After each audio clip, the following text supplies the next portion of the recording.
अस्सलाम वालेकुम दोस्तों। इश्तियाक अहमद नावल क़यामत के बागी। अगर आपने अभी तक हमारे चैनल को सब्सक्राइब नहीं किया तो सब्सक्राइब करें और बेल आइकन पर क्लिक कीजिए।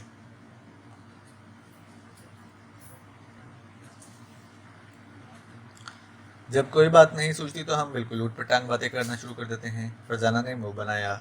तो क्या हुआ? ऊट पटांग बातें भी तो करने के लिए ही होती हैं, इशफाक ने जल्दी से कहा। 3 में ना 13 में, आसिफ बोला। ये तुमने इशफाक के लिए कहा है? महमूद ने बुरा मानकर कहा। नहीं, हम सब लोग इस वक्त ऐसे ही हैं, जैसे 3 में ना 13 में। मुझे तो आज तक पता भी नहीं चला इसका मतलब क्या है, 3 में ना 13 में का। मुहावरात के मतलब ज़रा आसानी से समझ में नहीं आते, तो हम मुहावरात के चक्कर में आते क्यों हैं? हम इनके चक्कर में नहीं आते, ये हमारे चक्कर में आ जाते हैं, बेचारे कहीं के। आसिफ बोला। लो, अब मुहावरे भी बेचारे होने लगे। फिर इसमें ऐसा कौन रह जाएगा जो बेचारा नहीं होगा? भाई, होने को इस दुनिया में क्या नहीं हो सकता। इंस्पेक्टर जमशेद मुस्कुराए। वाह, मज़ा आ गया। बड़े भी शरीक हो गए। अब ये सफ़र बहुत आसानी से कट जाएगा, फारूक ने खुश होकर कहा। और इसकी बात दुरुस्त साबित हुई। इनका ये सफ़र वाकई आसानी से कट गया। इन्हें मुसलसल 6 दिन सफ़र करना पड़ा था। फिर वो रुक गए क्योंकि इससे आगे रास्ता बंद था। मेरे आलात ने इस समत में इशारा किया था, लेकिन यहाँ तक तो हमें दुश्मन का हेडक्वार्टर नहीं मिला और हमारे सामने सिर्फ बर्फ़ ही बर्फ़ है। इस कदर बर्फ़ कि ना जाने ये कितने मीलों में फैली हुई है। हाँ, ये बर्फ़ की वादी है।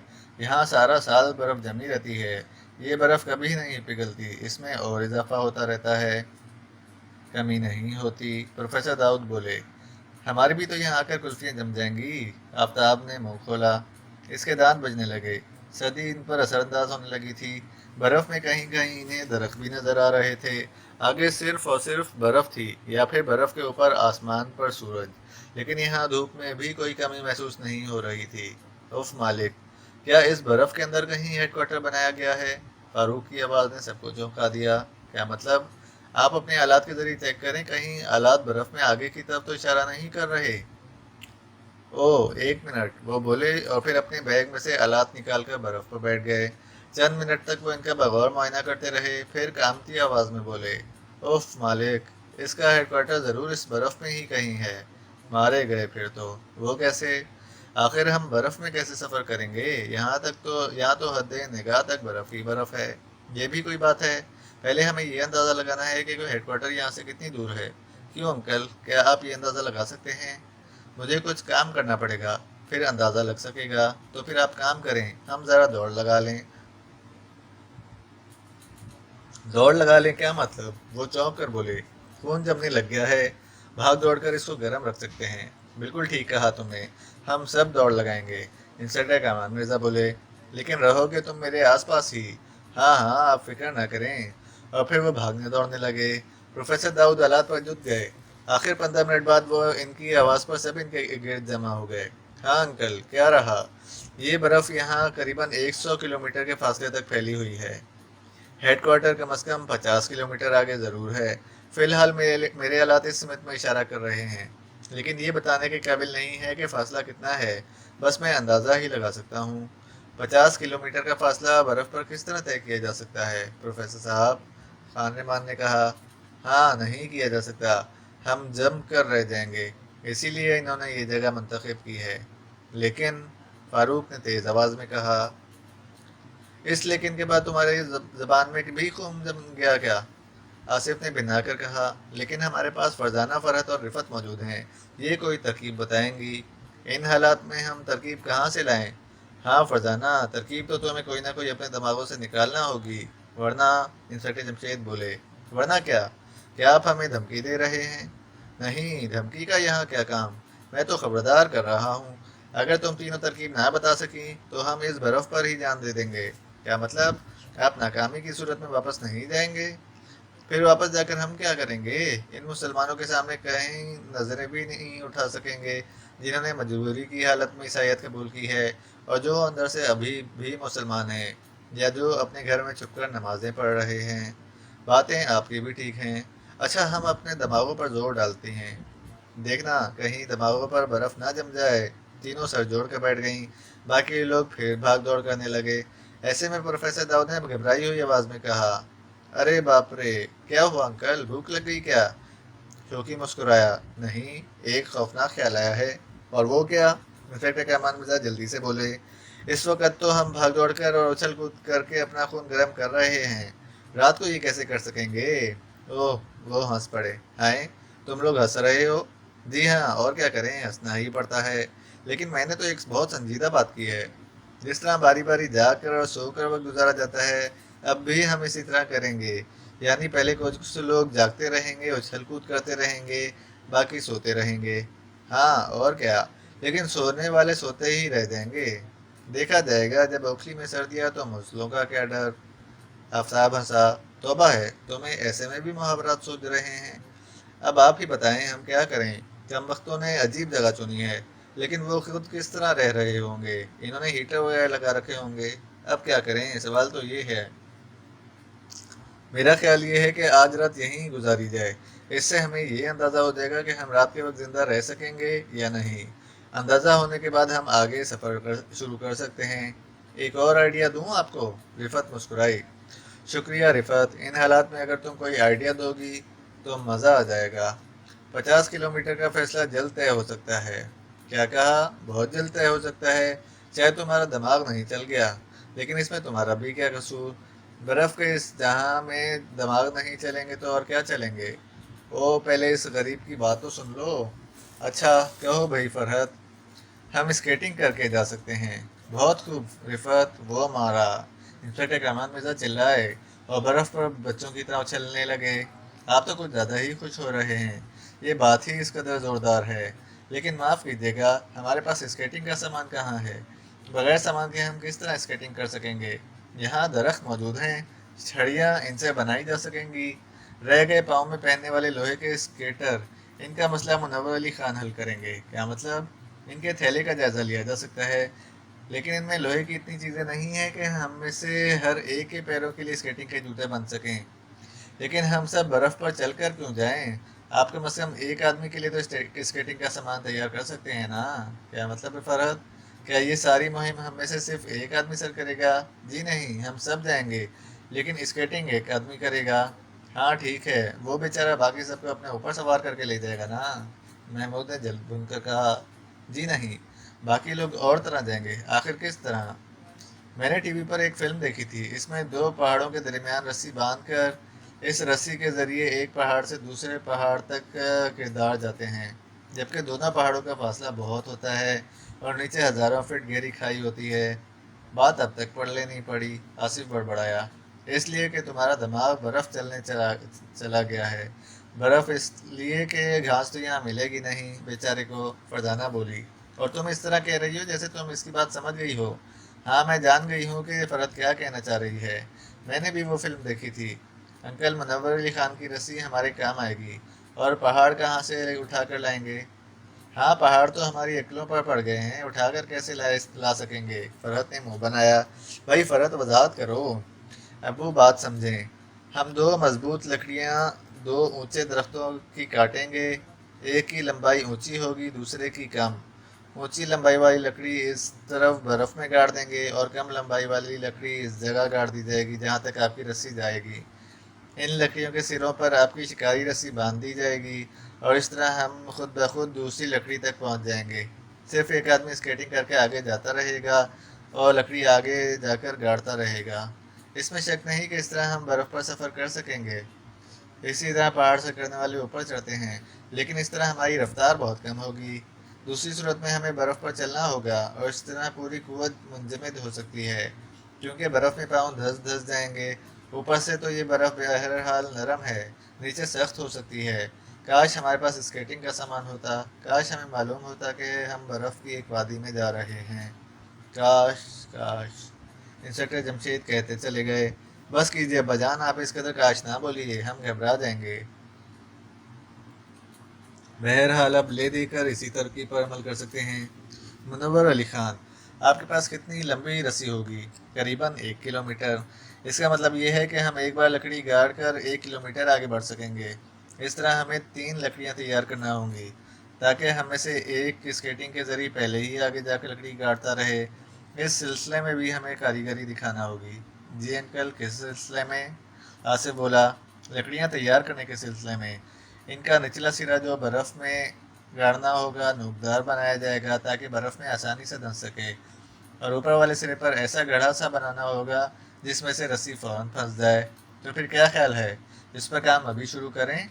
मेरा ख्याल है हम कल ये काम शुरू करेंगे। आज रात हम आराम कर लेते हैं, अपने अल्लाह को याद कर लेते हैं, सुबह सवेरे काम शुरू कर दिया जाएगा। इस तजवीज़ से सबने इत्तफाक किया और गाड़ी में आराम के लिए आ बैठे। ये रात इन्होंने जैसे तैसे इस जगह पर बसर करना थी। खाने पीने का सामान वो साथ लाए थे, इसको अब एहतियात से किया जा रहा था। इन हालात में मज़ीद खुराक का इंतज़ाम भी वो नहीं कर सकते थे। यहाँ तो कहीं नारियल भी नहीं थे, जो दरख्त थे इन पर तो कोई फल भी नहीं था। कुछ सोते रहे, कुछ ऊँघते रहे, इस तरह रात बसर हो गई। दूसरी सुबह इन्होंने अल्लाह का नाम लेकर काम शुरू किया। पहले 3 काफ़ी मोटी मोटी और लंबी लकड़ियाँ काटी गईं।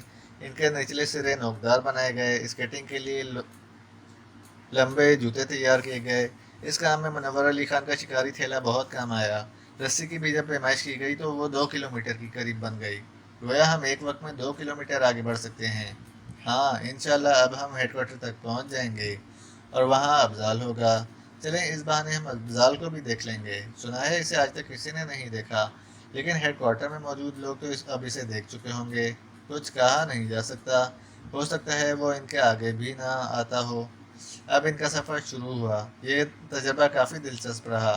लोगों के हुक्मों के ज़रिए 2-2 किलोमीटर तक रस्सी पर फिसल कर आगे चलने लगे। इधर इंस्पेक्टर कमान मिर्ज़ा और इंस्पेक्टर जमशेद बारी बारी स्केटिंग करके आगे जा रहे थे। वो आगे ले जाकर लकड़ी गाड़ देते और रस्सी ऊपर वाले सिरे में फंसा दी जाती। इस तरह वो 2 किलोमीटर और आगे बढ़ जाते। पिछली लकड़ी को उखाड़ कर रस्सी के ज़रिए घसीट लिया जाता। इस तरह वो पैदल चलने से बच गए थे, वरना 50 किलोमीटर का फासला तय करना इनके लिए बहुत खौफनाक साबित होता। और इसीलिए अफजाल ने शायद इस जगह को मुंतखब किया था। शायद इसका ख्याल था कि कोई इसके हेडक्वार्टर तक नहीं पहुंच सकेगा, लेकिन ये जिंदा जावेद लोग इसकी सोच को गलत करार देने पर बैठे हुए थे। ऐसे में इनके इस काम को देखने वाला भी वहाँ कोई नहीं था। सिर्फ चंद आदमी जो इन्हें साथ लाने पड़े थे, रूफी गोम और 4 आदमी गाड़ी वाले, और बस।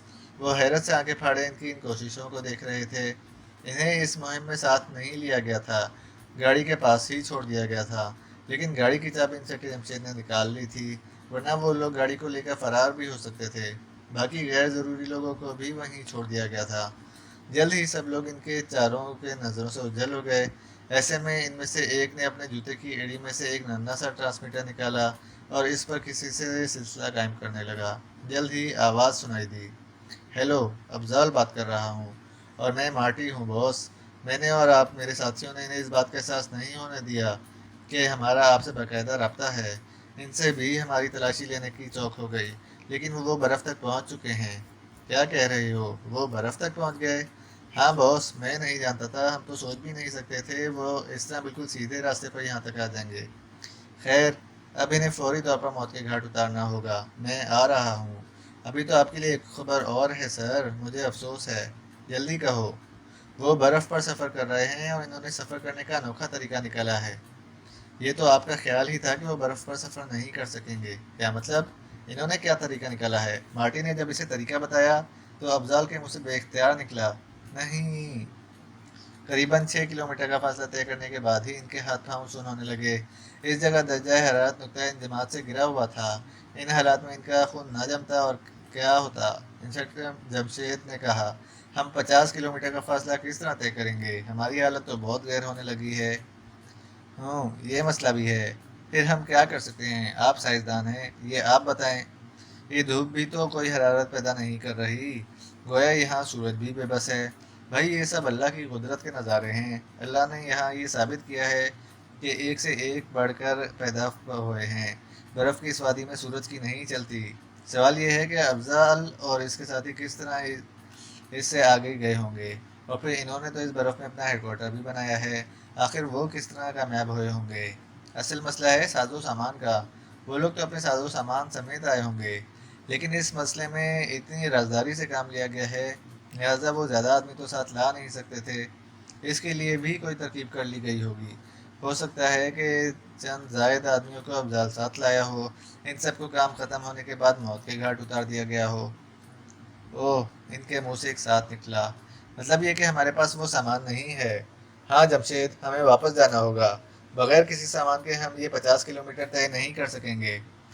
آپ تو ہماری ہمتیں توڑے دے رہے ہیں۔ اس طرح سفر کرنے میں سوائے موت کے اور کچھ نظر نہیں آتا۔ ہم موت سے نہیں ڈرتے، وہ تو آ کر رہے گی، لیکن اپنے اللہ کی رضا کے لیے کچھ تو کر کے جانا چاہیے اس دنیا سے۔ آپ ٹھیک کہتے ہیں، میرے ہاتھ پیر جواب دے رہے ہیں، شوقی نے گھبرا کر کہا۔ اور ہمارے بھی، ہمیں تو یہ 6 کلومیٹر کا راستہ بھی آسانی سے طے ہوتا نظر نہیں آ رہا۔ خیر، اس کا حل تو میرے پاس ہے۔ آئیے واپس دوڑ لگا دیتے ہیں، دوڑ کر جانے میں کچھ نہ کچھ خون ضرور گرم ہوگا، اور 6 کلومیٹر تو خیر دوڑ ہی لیں گے۔ اس طرف تو 50 کلومیٹر ہیں۔ اور انہوں نے واپس دوڑ لگا دی۔ وہ مسلسل دوڑتے رہے، یہاں تک کہ جب وہ وادی کے کنارے پہنچے تو ان کے جسم کسی حد تک ضرور گرم ہو گئے تھے۔ انہوں نے فوراً گاڑی کی طرف رخ کیا، باقی لوگ ان کے گرد جمع ہو گئے اور ان کے ساتھ گاڑی کی طرف بڑھنے لگے۔ حیرت ہے، آپ تو بہت جلد واپس آ گئے، باقی لوگوں نے طنزیہ لہجے میں کہا۔ ہاں، ہم مجبور ہیں۔ وہ چاروں کہاں ہیں؟ وہ تو آپ لوگوں کے روانہ ہونے کے فوراً بعد ہی گاڑی میں جا کر بیٹھ گئے تھے۔ اوہو، اچھا، تب پھر آپ باہر کیوں رہے؟ بس یوں ہی، جب سردی کا حد سے بڑھتی تو ہم بھی گاڑی میں جا کر بیٹھ جاتے، روفی نے کہا۔ وہ گاڑی میں داخل ہوئے۔ ان چاروں نے انہیں حیرت سے دیکھا۔ کیوں، دال نہیں گلی شاید؟ ہاں، خون جمنے لگا تو ہمیں واپس آنا پڑا۔ اس برف کی وادی میں سفر کرنا کوئی خالہ جی کا گھر نہیں ہے۔ لیکن تم لوگ فوراً گاڑی میں آ بیٹھے تھے، آخر کیوں؟ ہمیں باہر زیادہ سردی لگ رہی تھی، بس یہ سوچ کر اس میں آ بیٹھے کہ کہیں سردی سے ٹھٹر ہی نہ جائیں۔ چلو خان رحمان، جلدی کرو۔ کیا مطلب؟ کیا آپ واپس جا رہے ہیں؟ ہاں، یہاں رہنا تو ٹھٹر کا مرنے کے برابر ہے، انسپکٹر رحمان مرزا نے اس کی طرف دیکھ کر کہا۔ پھر نہ جانے کیوں ان کے چہرے پر الجھن نظر آنے لگی۔ وہ سرسری آواز میں بولیں، کیوں، خیر تو ہے؟ جی کیا مطلب؟ مطلب یہ کہ ہمارے واپس جانے کی خبر پر تم کچھ گھبرا سے گئے؟ نہیں تو؟ ایک منٹ خان رحمان، انسپکٹر رحمان مرزا نے ان کی طرف دیکھ کر رکنے کا اشارہ کیا، اس لیے کہ وہ گاڑی سٹارٹ کر چکے تھے۔ انہوں نے انجن بند کر دیا۔ تم لوگ اٹھ کر کھڑے ہو جاؤ۔ کیوں، کیا بات ہے؟ ایک گھبرا کر بولا۔ میں خود نہیں جانتا، لیکن اتنا جانتا ہوں کہ کوئی بات ہے ضرور۔ فی الحال تو ہم تم لوگوں کی تلاشی لیں گے، اس لیے کہ تمہیں ساتھ لاتے وقت ہم یہ غلطی کر چکے ہیں کہ تمہاری تلاشی نہیں لی گئی۔ وہ ساکت رہ گئے، اور پھر تلاشی لینے پر ٹرانسمیٹر جیب سے نکل آیا۔ اف مالک، اس کا مطلب ہے تم لوگ افضال کے خاص آدمی ہو؟ ہاں ہیں، اور ہمارے یہاں تک پہنچنے کی اطلاع بھی تم اسے دے چکے ہو؟ ہاں، دے چکے ہیں۔ تب تم گاڑی سے نیچے اتر جاؤ۔ کیا مطلب؟ وہ چوکا۔ میں نے کہا ہے گاڑی سے نیچے اتر جاؤ۔ وہ فوراً نیچے اتر گئے۔ ان کی آواز نے ان کے جسم پر لرزہ طاری کر دیا۔ خان رحمان، اب گاڑی سٹارٹ کرو۔ کیا مطلب؟ کہ آپ ہمیں یہیں چھوڑ کر چلے جائیں گے؟ ہاں، تم ذرا یہاں کی آب و ہوا کے مزے چکھو، اور اب یہاں اطمینان سے اپنے افضال کو رپورٹیں دیتے رہو۔ ہمیں کوئی اعتراض نہیں ہوگا۔ ہاں، یہ ٹرانسمیٹر ہم البتہ اپنے ساتھ لیے جا رہے ہیں۔ افضال سے ملاقات ہو تو اس سے کھانے پینے کی چیزیں اور تھوڑی سی حرارت مانگ لینا، تاکہ تم زندہ رہ سکو۔ اور ہاں، تم یہاں سے واپسی کا سفر بھی شروع کر سکتے ہو، ہمیں اس پر بھی کوئی اعتراض نہیں ہوگا۔ نہیں، ہم ٹھٹر کر مر جائیں گے۔ ٹھٹر کر مرنے کی ضرورت نہیں، دوڑ لگانا شروع کر دو۔ چلو خان رحمان۔ نہیں نہیں، وہ چلائے، اور ان کی گاڑی وہاں سے واپس چل پڑی۔ گاڑی چلتی رہی، سب چپ چپ تھے۔ اس خاموشی کو انسپکٹر جمشید نے توڑا۔ کیا ہو گیا سب کو؟ سانپ تو نہیں سونگ گیا؟ واپس جاتے ہوئے مزہ نہیں آ رہا، یہاں مرنے سے تو بہتر ہے، خان رحمان بولے۔ گویا ہم اس مہم میں ناکام ہو گئے ہیں، محمود نے مایوسانہ انداز میں کہا۔ ہاں، اس وقت تو یہی کہا جا سکتا ہے، آصف بولا، اور افضال کو فتح ہو گئی ہے، شوقی نے دکھ بھرے لہجے میں کہا۔ مایوسانہ باتیں نہ کرو، مایوسی گناہ ہے، لیکن پھر ہم شوق و چنچل باتیں کس طرح کریں، یہ بھی تو سوچیں۔ بھائی جیسے بھی کر سکتے ہو بس کرو۔ افسوس تو یہی ہے، آج تو باتیں ہم سے روٹ گئی ہیں، انہوں نے بھی منہ موڑ لیا ہے، آنکھیں چرا رہی ہیں ہم سے، وہ کہہ رہی ہیں جاؤ ہم نہیں بات کرتے تم سے، فاروق نے جل کر کہا۔ حد ہو گئی، اب باتیں روٹھنے بھی لگیں، ان کے منہ بن گئے اور آنکھیں بھی باہر نکل آئیں، کمال ہے، آفتاب نے بھنائے ہوئے انداز میں کہا۔ ایک طرف تو کہہ رہے ہو حد ہو گئی، دوسری طرف کہہ رہے ہو کمال ہے، آصف نے تل ملا کر کہا۔ ابھی کیا ہے، ابھی تو یہ کہے گا افسوس ہے، یہ ہے وہ ہے، فلاں ڈمکاں وغیرہ وغیرہ، فاروق نے کہا۔ ابھی اس میں وغیرہ وغیرہ کی کسر بھی رہ گئی تھی۔ فرزانہ کے لہجے میں حیرت تھی۔ وغیرہ وغیرہ کی بھی ایک ہی کہی۔ بھئی وغیرہ وغیرہ کی کمی تو کہیں بھی رہ جاتی ہے، دھت تیری کی، اب وغیرہ وغیرہ کو لے بیٹھے، محمود نے اسے گھورا۔ اور یہاں لے بیٹھنے کے لیے رہ ہی کیا گیا ہے، اس افضال کا منصوبہ کامیاب ہو گیا، سب لوگ عیسائی ہو گئے، جو نہیں ہوئے وہ بھی ہو جائیں گے، ہم کچھ نہیں کر سکے۔ 50 किलोमीटर का फासला हम तय कर भी लें तो क्या है, हम अफजाल से जंग किस तरह करेंगे, वहाँ मौजूद हेडक्वार्टर को किस तरह तबाह करेंगे। मेरी तो कुछ समझ में नहीं आ रहा, फारूक कहता चला गया। अगर कुछ समझ में नहीं आ रहा तो आराम करो, यही तो मुश्किल है।